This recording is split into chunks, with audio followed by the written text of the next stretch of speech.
One of the most popular running benchmarks is the 5 kilometer race. It's just short enough for you to test your speed and endurance, but long enough that you do need to employ some pacing strategy. Because the 5K race is fairly short, you are able to race them fairly often, which is great to monitor and track short-term improvements. Whether you're aiming to shave seconds off your personal best or just trying to reach a specific time goal, the 5K is a perfect race to do it in. But the thing is, for new and experienced runners who are training for 5K, one of the most common questions they ask is, what is a good 5K time for my age? So in this video, you're going to discover what a good 5K time is for your age. We'll dig into what it means and why that information is so important. And then, most importantly, is we'll show you how to improve your 5K time. I've got Lindsay with me here once again today, and before we dive into what is a good 5K time, I think it's important to take a step back. Lindsay, 5K is really useful and we can use it for a whole lot of things in our training. Exactly, Brad. It's a really cool tool to use in your training, and we can use it to have an estimation of your threshold pace and threshold heart rate. And these are fantastic tools for us to use to help you to control your intensity and to plan your training program. The other great thing about a 5K is that you can use it to predict how you're going to perform in your goal event, particularly if it's a half marathon or a marathon, a distance that you don't run that often. And we can compare that 5K to your past performances, and we can work out if you're someone who fades as you go further or somebody who gets better as you go further. And that allows us to then make decisions about where to focus your training so that we can work on your weaknesses and improve your strengths. Okay, so before we see how your 5K time stacks up against others, Lindsay, what is a good 5K time? Brad, that's completely relative to age, gender, ability, running history, and your VO2 max. In fact, the 5K time is often strongly associated with VO2 max, and that is because in the early days of establishing VO2 max, the fastest runners in the world typically were running around about 15 minutes, and VO2 max pace is really the pace you can hold for 15 minutes. As we get older, of course, it's much more strongly associated with threshold and heart rate, because that's typically a pace or an intensity that you can hold for between 30 to 40 minutes. Okay, so now I want to know, and I'm sure you want to know as well, Lindsay, what is good?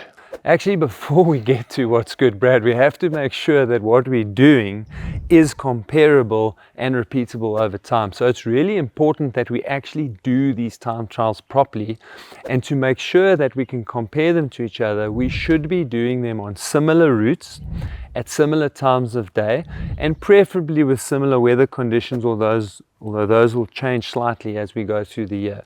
Repeat the same but very good warm-up so that you can make sure that you are ready, primed to go, and that minimizes your risk of injury. And of course, afterwards, make sure that you do a good cool down so that you can recover quicker and make sure that you are ready to go again when the next session comes around. And then we can use that to really track over time, is our program effective, and are we slowly improving, and are we moving towards our ultimate goal, which is for whatever race we are training. Okay, but seriously, Lindsay, what is a good 5K time? Okay, Brad, the best place to go is to the World Masters Athletics website.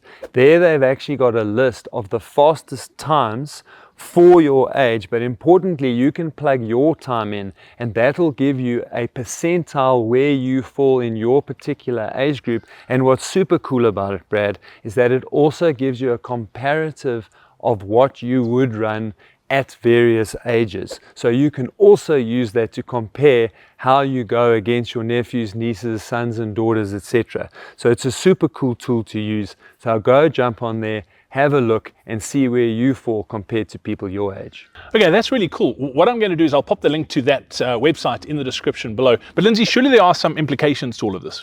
Yes, Brad. So we can really use this for motivation. So in other words, it gives you goals to set so you can see where you are moving up along in that percentile. Plus, you now have a line in the sand for yourself. So it can motivate you to stick to your training so that you can see how you are improving and going along.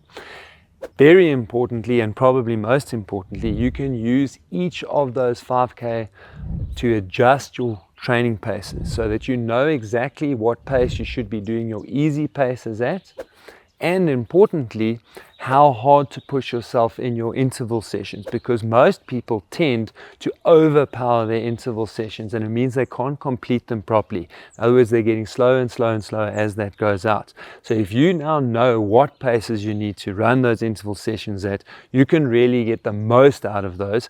And importantly, if we've got the balance right of the whole program, it allows you to get to those just-in-time intervals that we like to program in a good condition, feeling motivated, feeling fresh, and able to push yourself. Okay, so knowing how your 5K time stacks up against other people is really cool, but the big question is, how do you get faster? How do you improve it? And as Lindsay mentioned, doing our just-in-time interval system is so crucial, but then how do you fit that into the rest of your training? The good news is Lindsay and I are hosting some free training called the Faster Beyond 50 Masterclass, where we'll show you exactly where to fit in those just-in-time intervals, how they work, and how you can get your 5K time faster. You can click on the link that's on screen right now to save your space, and we'll show you exactly how to run faster as you get older and improve your endurance so that you can train pain and injury free for many, many years to come.